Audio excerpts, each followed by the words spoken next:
In April 1606, the Mughal Prince Khusrau took up arms against his father, Emperor Jahangir. One could argue this rebellion was partially Akbar's fault, as he openly considered appointing Khusrau as his successor over his son, Jahangir. And to his credit, Jahangir took steps to limit his son's rebellious potential. He not only kept Khusrau under his watchful eye in Agra, he also sent Khusrau's closest supporters to the furthest regions of the empire. But despite all this, Khusrau still found a way to rebel against his father. Let's take a look at Khusrau's rebellion, why it failed, and its devastating consequences.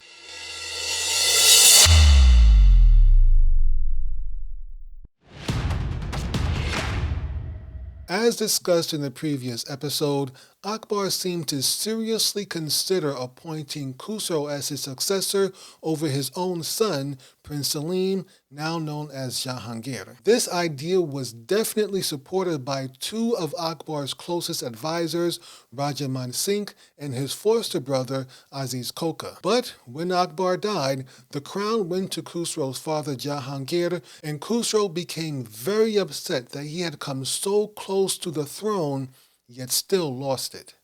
And with that, he began putting together a plan to overthrow his father. In April 1606, Khusrau escaped from under his father and left Agra heading west towards Lahore. He used the excuse that he wanted to visit his grandfather's tomb, that is Akbar's tomb in Sikandra. But once he left Agra, Khusrau immediately headed for Delhi instead. Mughal princes usually had their own personal military force. Now, it was never as large as the imperial army, but it was still significant. Wherever the prince went, his army went along with him. So when Khusrau left Agra, he already had a dedicated military of his own. What he needed now was to find allies and funding to counter the emperor's much larger army. To take care of the funding issue, Khusrau's army attacked and captured a convoy transporting imperial money and made off with 100,000 rupees. On his way to Delhi, Khusrau gathered several followers and supporters. One of these was a noble named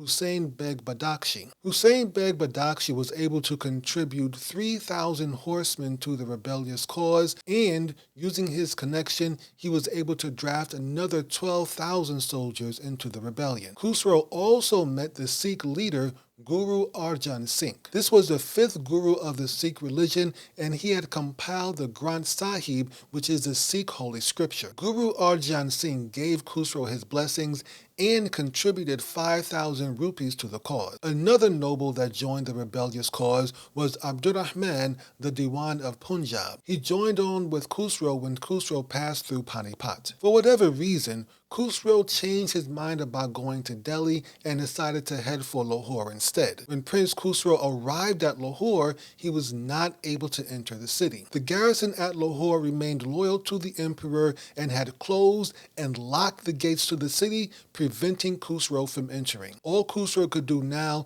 was lay siege to Lahore, but he was not able to break through. By this time, Jahangir had learned of the rebellion and was on his way to Lahore with the imperial army. When Khusrau learned his father was on the warpath, he left a portion of his army behind at Lahore to keep the garrison busy, and then he led the rest of his forces to go meet his father in battle. The two sides fought at Bhairowal in modern Punjab, India, and Jahangir was victorious. Khusrau, Hussain Beg, and Abdurrahman managed to escape the battlefield, but they had to leave a good portion of the money they'd stolen from the convoy behind. Jahangir immediately sent a group of soldiers to chase them down. On the run, and with the imperial soldiers on their tail, Hussain Beg Badakshi suggested they head for Kabul because he had money, family, and additional troops along the way. Prince Khusrau agreed with this idea, and they headed for Kabul, but when they got to the Chenab River in Pakistan, they couldn't find a way across. The thing is that Jahangir had a feeling they might head in that direction,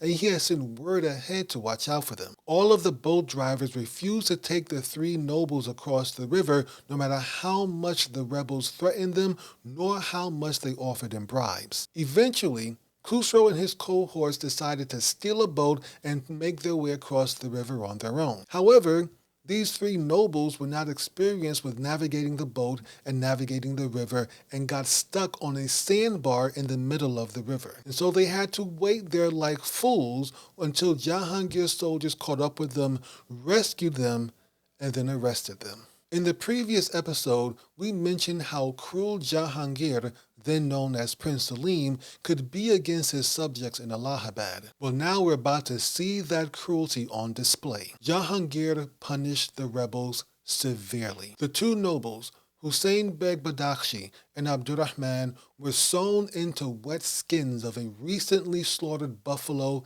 and donkey. Hussein Beg died from suffocation because he was sewn into the buffalo skin and it dried out faster than the donkey skin. Abdurrahman survived and was eventually pardoned. The other rebels, who were not nobles, were brutally executed. They were impaled alive while Khusrau was forced to ride down a road with their dying bodies on either side. As for the Sikh Guru Arjan Singh, he was arrested for supporting the rebellion. His property was confiscated and then he was fined 200,000 rupees. But the Guru refused to pay the fine and he was then tortured for 5 days and nights. The torture included chaining a hot metal plate to him while burning sand was poured over his body. And then he was executed. Guru Arjan Singh became the first Sikh martyr, and this event created permanent animosity between the Sikhs and the Mughals. The death of the Guru created unrest in the Sikh community, and the Mughals were forced to maintain a military presence in the Punjab. All of this led to the development of the Sikhs' militaristic traditions. And when the British arrived, this Sikh-Mughal conflict became a Sikh-Muslim conflict. When India was partitioned in 1947, thousands of Muslims and Sikhs attacked and killed each other. As for Prince Khusrau, he was put in chains for about a year and dragged along behind Jahangir's camp as it traveled from city to city. Eventually, the prince was released. However, not long after he was free, Prince Khusrau started plotting to assassinate his father. The plan was to kill his father while he was hunting, but the plot was uncovered by Jahangir's third son, Prince Khurram, before it could be put into action. The primary plotters who had assisted Khusrau in this plan were all executed. As for Prince Khusrau, he was blinded by having his eyes sewn shut and would spend the rest of his life in chains. Years later, doctors were able to remove some of the stitches across his eyelids and he regained some of his sight. With Prince Khusrau out of the way, Jahangir's third son, Prince Khurram, became the heir apparent. Prince Khurram was given the Hisar Feroz in 1608, which is located in the modern state of Haryana in India. Hisar Feroz was the traditional estate for the Mughal heir apparent. Prince Khurram was also allowed to pitch a red tent while on campaign, which was another sign of being the heir apparent. In the previous episode, we briefly mentioned a man named Gayaz Beg.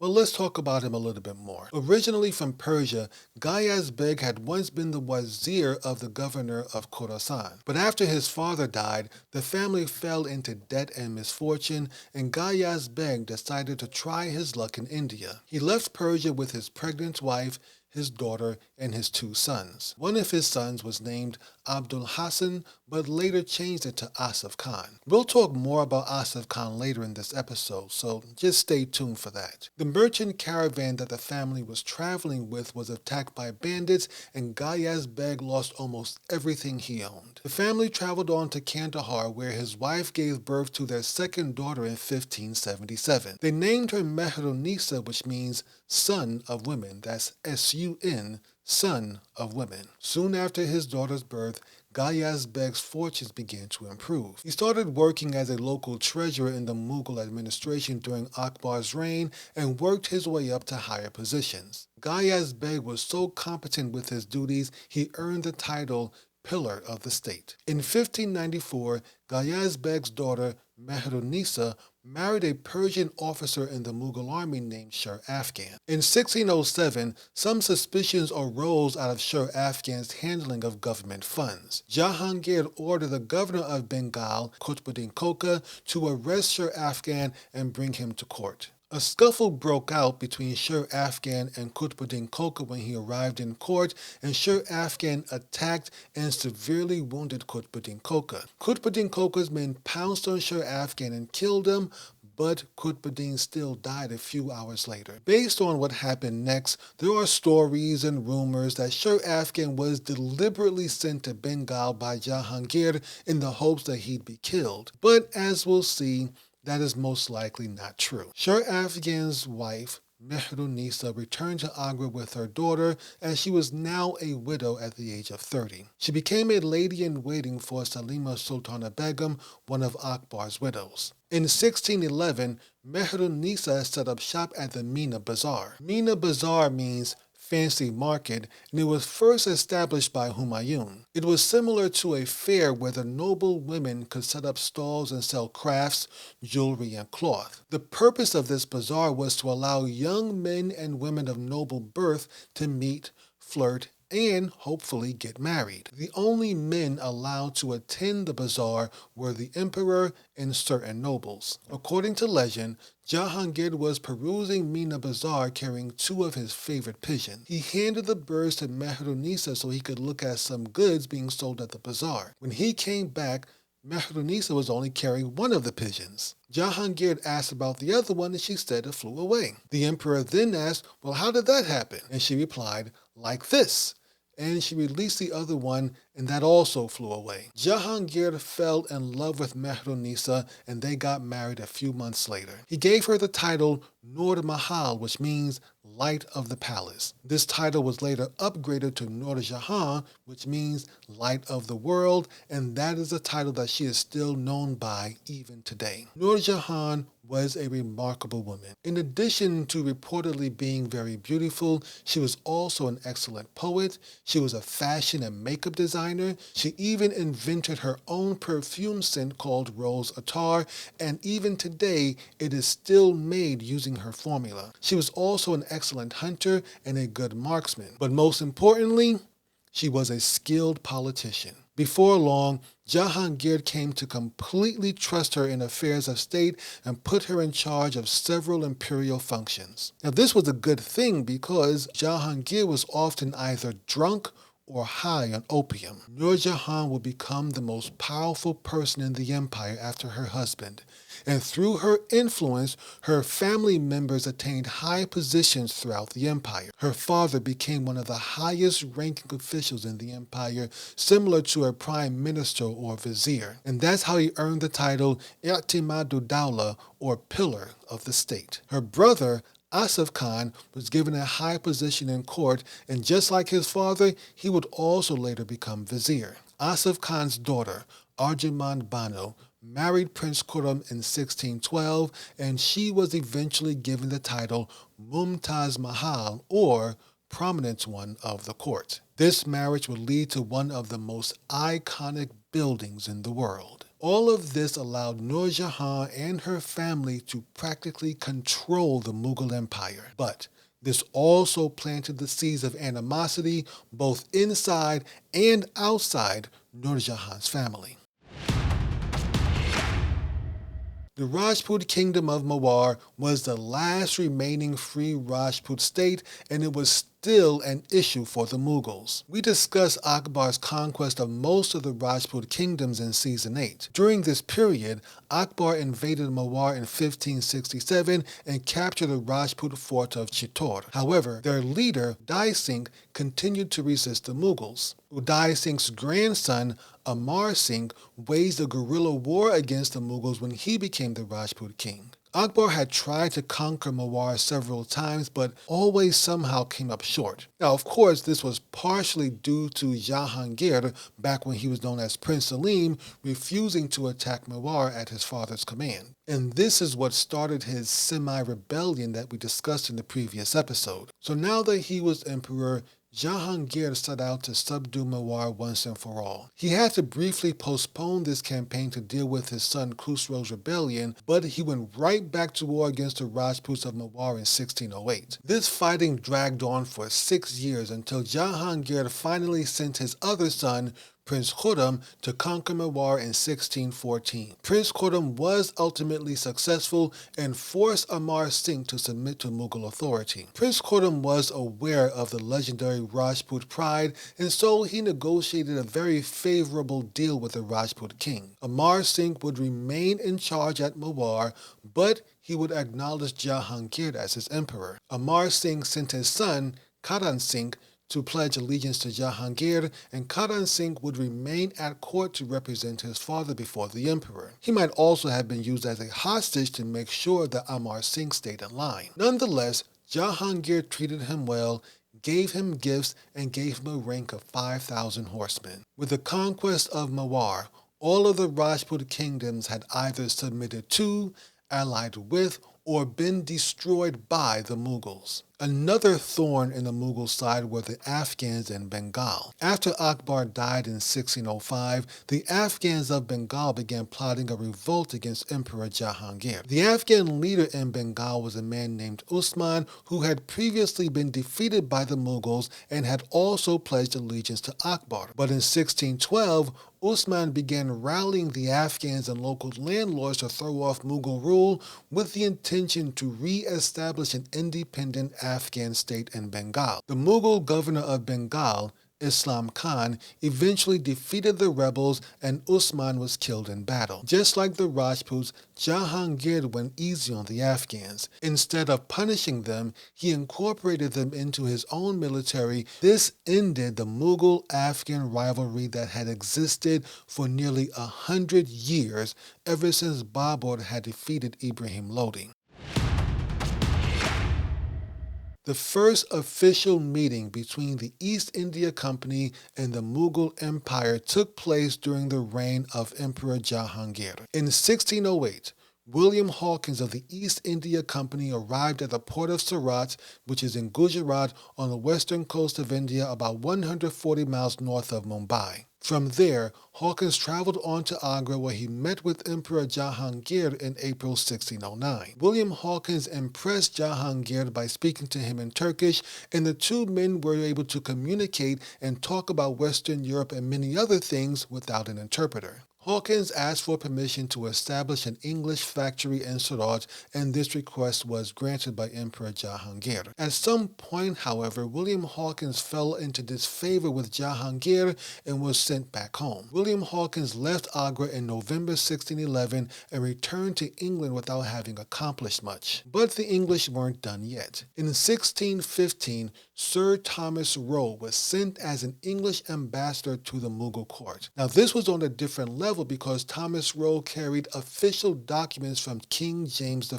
Yes, that King James of biblical fame. You see, the English were determined to grab a share of the Indian trade, which was currently dominated by the Portuguese and the Dutch. But the Mughals didn't really have any interest in trading with the English because the English didn't have anything that the Mughals wanted. The Mughals were interested in the English Navy. Since the Mughals did not have a strong navy, they had to rely on European navies for safe sea transit of people and goods. Especially important was Hajj pilgrims. Their safety at sea was a major concern for the Mughal Empire. So with this, the first British factory was established in 1616 at Masulipatanam on the eastern coast of India along the Bay of Bengal in what is now the Indian state of Andhra Pradesh.